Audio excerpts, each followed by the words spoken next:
ಚಿತ್ರದುರ್ಗ ಜಿಲ್ಲೆಯ ಹೊಸದುರ್ಗ ತಾಲೂಕಿನ ಮುಖ್ಯ ಹೋಬಳಿ ಕೇಂದ್ರವಾದ ಶ್ರೀರಾಂಪುರ ಗ್ರಾಮ ಪಂಚಾಯಿತಿ ವ್ಯಾಪ್ತಿಯ ದಲಿತ ಕೇರಿಯಲ್ಲಿ ಸ್ವಚ್ಛತಾ ಸಮಸ್ಯೆ ತೀವ್ರವಾಗಿದೆ ಎಂಬ ಆರೋಪ ಕೇಳಿ ಬಂದಿದೆ. ಮಕ್ಕಳು ಮರಿಗೆ ಜರ ಕಾಯಿಲೆ ಕೆಮ್ಮು ನೆಗಡೆ ಎಲ್ಲ ಆಗಿತ್ತು. ಇದು ಅಚ್ಚುಕಟ್ಟು ಮಾಡಕ್ಕೆ ಹೇಳ್ರಿ. ತಿಂಗಳುಗಟ್ಟಲೆ ಕಳೆದರೂ ಚರಂಡಿಗಳನ್ನ ಸ್ವಚ್ಛಗೊಳಿಸದ ಕಾರಣ ತ್ಯಾಜ್ಯ ಮತ್ತು ಮಲಿನ ನೀರು ನಿಂತು ದುರ್ವಾಸನೆ ಹರಡ್ತಾ ಇದೆ. ಈ ಬಗ್ಗೆ ಸ್ಥಳೀಯರು ದೂರಿದ್ದಾರೆ. ಚರಂಡಿಗಳಲ್ಲಿ ಕಸ, ಮುಳ್ಳು ಗಿಡಗಳು ಬೆಳೆದು ನಿಂತಿರೋದ್ರಿಂದ ಸೊಳ್ಳೆಗಳ ಉತ್ಪತ್ತಿ ಹೆಚ್ಚಾಗ್ತಾ ಇದೆ. ಡೆಂಗ್ಯೂ, ಮಲೇರಿಯಾ ಸೇರಿದಂತೆ ಸಾಂಕ್ರಾಮಿಕ ರೋಗಗಳು ಹರಡುವ ಆತಂಕ ಎದುರಾಗಿದೆ ಎನ್ನಲಾಗಿದೆ. ಮಕ್ಕಳು, ವಯೋವೃದ್ಧರು ಹಾಗೂ ಬಾಣಂತಿಯರು ಹೆಚ್ಚು ತೊಂದರೆ ಅನುಭವಿಸ್ತಾ ಇದ್ದಾರೆ ಎಂದು ನಿವಾಸಿಗಳು ಹೇಳ್ತಿದ್ದಾರೆ. ಸೊಳ್ಳೆ ಗೊಬ್ಬರ ಗಾಳಿದ್ದು ಮ್ಯಾಗ ಬಂತು, ಯಾರು ತೆಗಿಯಕ್ ಬರಲ್ಲ. ಎಲೆಕ್ಷನ್ ಟೈಮ್ ಇದ್ದಾಗ ಬರ್ತಾರೆ, ಹಿಂಗ್ ತೊಗಿತಾರೆ, ಹೋಗ್ತಾರೆ. ಮತ್ತಿನ್ನ ಎಲೆಕ್ಷನ್ ಮುಂದ್ 3 ವರ್ಷ ತನಕ ಹಿಂಗ್ ಬರಲ್ಲ ನಮ್ ಬೀದಿಗೆ ಅಷ್ಟೇ. ಇನ್ನೇನ್ ಹೇಳ್ತಾರ, ಸೊಳ್ಳೆ ಕೈಲಾರ ಕಳ್ಸ್ಕೊಳ್ರಿ, ಅಲ್ಲಿ ಯೋತ್ಕೊಳ್ರಿ ಅಂತ ಬರೋದೇ ಇಲ್ಲ ನಮ್ ಬೀದಿ. ಮಕ್ಳು ಮರಿಗೆಲ್ಲ ಹುಷಾರಿಲ್ದಂಗಾಗಿ ಆಸ್ಪತ್ರೆಗೆ ಕೂಲಿ ಮಾಡೋದು, ಆಸ್ಪತ್ರೆಗೆ ಇಟ್ಕೋದು, ಅದೇ ಹಣ ಬರ ಆಯ್ತು. ಯಾವ್ದು ಅಧಿಕಾರಿಗಳು ಅಧಿಕಾರಿಗಳು ಗೊತ್ತಾ ಇಲ್ಲ ನಮ್ಗೆ, ನೋಡಲ್ಲ.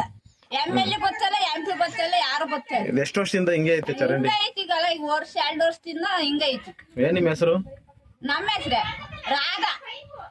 ಗ್ರಾಮಗಳ ಅಭಿವೃದ್ಧಿಗಾಗಿ ಸರ್ಕಾರ ಅನುದಾನ ನೀಡುತ್ತಿದ್ರೂ ಮೂಲಭೂತ ಸ್ವಚ್ಛತಾ ಕಾಮಗಾರಿಗಳು ನಡೀತಾ ಇಲ್ಲ ಎಂದು ಸಾರ್ವಜನಿಕರು ಪ್ರಶ್ನೆ ಮಾಡುತ್ತಿದ್ದಾರೆ. ಗ್ರಾಮ ಪಂಚಾಯಿತಿ ಅಧಿಕಾರಿಗಳು ಕೂಡಲೇ ಸ್ಥಳಕ್ಕೆ ಭೇಟಿ ನೀಡಿ ಚರಂಡಿಗಳನ್ನು ಸ್ವಚ್ಛಗೊಳಿಸಬೇಕು, ಅಗತ್ಯ ಮುನ್ನೆಚ್ಚರಿಕೆ ಕ್ರಮಗಳನ್ನು ಕೈಗೊಳ್ಳಬೇಕು ಎಂದು ಸ್ಥಳೀಯರು ಆಗ್ರಹಿಸಿದ್ದಾರೆ.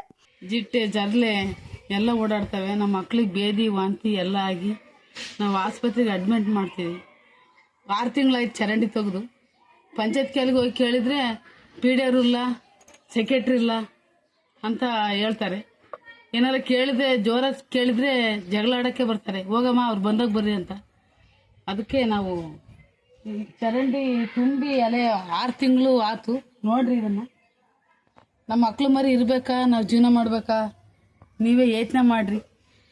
ಪಂಚಾಯತ್ಗೆ ಅಧಿಕಾರಿಗಳು ಯಾರು ಬಂದಿಲ್ಲ ಮೇಡಮ್? ಪಂಚಾಯತ್ಗೆ ಅಧಿಕಾರಿಗಳು ಯಾರು ಬಂದಿಲ್ಲ. ಯಾರು ಏನ್ ಕೇಳಲ್ಲ, ಯಾರು ಏನು ಕೇಳ್ತಾ ಇಲ್ಲ. ಬಂದು 6 ತಿಂಗಳಾಗೈತೆ, ಬಂದು ಚರಂಡಿ ತೆಗ್ದೇ ಇಲ್ಲ. ಇದರಿಂದ ಸಿಕ್ಕಾಪಟ್ಟೆ ಸಮಸ್ಯೆ. ಮಕ್ಕಳಿಗೆಲ್ಲ ವಾಂತಿ ಭೇದ ಆಯ್ತು, ಅಡ್ಮಿಟ್ ಮಾಡಿದೀವಿ ಗೌರ್ಮೆಂಟ್ ಆಸ್ಪತ್ರೆಗೆ. ಅಲ್ಲೂ ಆ ಡಾಕ್ಟರ್ಗಳೇ ಹಚ್ಕಡ ನೋಡ್ತಾ ಇಲ್ಲ ಮಕ್ಕಳಿಗೆ. ಇಲ್ಲಿನ ಸ್ಥಳೀಯ ನಿವಾಸಿಗಳು ಯಾರು ಬಂದಿಲ್ಲ. ಇಲ್ಲಿ ಯಾರು ನೋಡೋದು ಇಲ್ಲ. ಇಟ್ಲ ತಿರುಗಿ ಸಹ ನೋಡಲ್ಲ ಯಾರು. ಪಂಚಾಯತಿಗೆ ಹೋದ್ರೆ ಏನ್ ಹೇಳ್ತಾರೆ ಅಂದ್ರೆ PDR ಇಲ್ಲ, ಸೆಕ್ರೆಟ್ರಿಗಳಿಲ್ಲ, ಆಮೇಲೆ ಬರೋ ಗ್ರಾಮ ಅಂತಾರೆ. ಅಲ್ಲಿ ಏನಾರ ಒಂಚೂರು ಜೋರ ಮಾತಾಡ್ರೆ, ಹೋಗಮ್ಮ ಅವ್ರು ಯಾರು ಇಲ್ಲೇನ್ ಮಾತಾಡ್ತಿ ಅಂತ ನಮಗೆ ದೌರ್ಜನ್ಯ ಮಾಡ್ತಾರೆ, ಜಗಳ ಮಾಡ್ತಾರೆ. ನಾವೇನ್ ಮಾಡ್ಬೇಕು? ಒಟ್ಟಿಗೆ ಇದ್ರ ಬಗ್ಗೆ ಕಂಪ್ಲೇಂಟ್ ಮಾಡಿದೀವಿ. ಹೇಳಿದ್ರು ಸಹಿತ ಬಂದಿಲ್ಲ.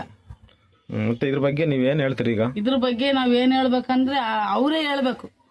ಬಂದ್ ಚರಂಡಿ ಎಲ್ಲ ಸ್ವಚ್ಛತೆ ಮಾಡಿಸ್ತಾರೋ ಇಲ್ಲ ಏನ್ ಮಾಡ್ತಾರೆ ಅವರೇ ಹೇಳ್ಬೇಕು. ಮಕ್ಳು ಮರಿಗೆಲ್ಲ, ವಯಸ್ಸಾದ್ರಿಗೆಲ್ಲ ಕಾಯಿಲೆ ಕಸಾಲೆಗಳು ಆಗಿ ಮನಿಕಂತಿದ್ದಾರೆ. ವಾಂತಿ ಭೇದಿ ಅಂದ್ರೆ ಇದರಿಂದ ಸೊಳ್ಳೆ ಕಾಟದಿಂದ ಸೊಳ್ಳೆನೆ ಜಾಸ್ತಿ ಆಗಿರೋದು. ಸೊಳ್ಳೆಯಿಂದಲೇ ಮಕ್ಳಿಗೆ ಮಲೇರಿಯಾ ಆಗಿರೋದು. ಹಂಗಾಗಿ ಆಸ್ಪತ್ರೆಗೆ ಕರ್ಕೊಂಡು ಹೋದ್ರೆ ಗೌರ್ಮೆಂಟ್ ಆಸ್ಪತ್ರೆ ಸರಿಯಾಗಿ ನೋಡ್ಕೊಳಲ್ಲ. ಈ ಪ್ರೈವೇಟ್ ಕರ್ಕೊಂಡು ಹೋದ್ರೆ ಒಂದ್ಸತಿ ಕರ್ಕೊಂಡೋದ್ರೆ 500 ರೂಪಾಯಿ 600 ರೂಪಾಯಿ ಬೇಕು.